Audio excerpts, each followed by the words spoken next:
அப்பல அந்த வீடியோலாம் பார்க்க போறோம். புதுசா Gmail அக்கவுண்ட் கிரியேட் பண்றது எப்படி தான் பார்க்க போறோம். அதுக்கு மொதல்ல Gmailக்குள்ள வந்துருங்க. அடுத்து உங்க ப்ரொஃபைல தொட்டு ஆர்டர் அனதர் அக்கவுண்ட்ட தொட்டுட்டு, கூகுள் உள்ள தொட்டுட்டு அப்படியே உள்ள வந்துருங்க.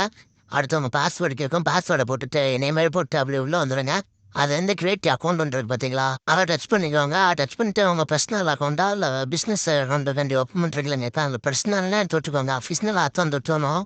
அடுத்து வந்து உங்க நேம் கேட்கும். நேம் வந்து உங்க உங்க நேமே போடலாம். உங்களுக்கு பிடிச்ச நேம் போட்டுக்கலாம்.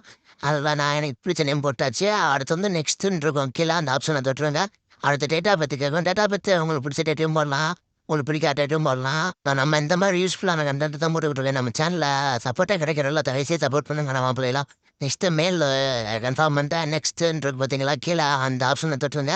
அந்த ஆப்ஷன தொட்டுட்டு அந்த Gmail இருக்கும். இது ஒரு நிமிஷத்துல எப்படி கிரியேட் பண்ணுறேன். ஃபர்ஸ்ட்டு உங்க நேம் அப்படியே ஃபுல்லா போட்டுருங்க. அப்புறம் உங்க டேட் ஆஃப் பர்த் ஃபேஸ் விடாம அப்படியே ஃபுல்லா போட்டுட்டீங்கன்னா, அப்படியே இந்த கீழ நெக்ஸ்ட்டுன்னு இருக்கு பார்த்தீங்களா? அந்த ஆப்ஷன தொடுங்க.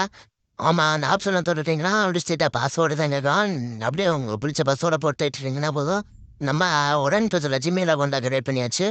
இந்த மாரி யூஸ்ஃபுல்லான கன்டென்ட்டுக்கு நம்ம சேனல் மறக்காம சப்ஸ்கிரைப் பண்ணிக்கோங்க. நெக்ஸ்ட்டு என்ன வீடியோ போடலான்ட்டு கீழ மறக்காம கமெண்ட் பண்ணி விட்டு போயிருங்க. ஸோ அவ்வளோதான் அந்த எட்நூறு இருக்கு பார்த்தீங்களா? தொட்டு அப்படியே ஸ்கிப்ப தொட்டீங்கன்னா போதும் அக்கவுண்ட் கிரியேட் ஆயிடுச்சு.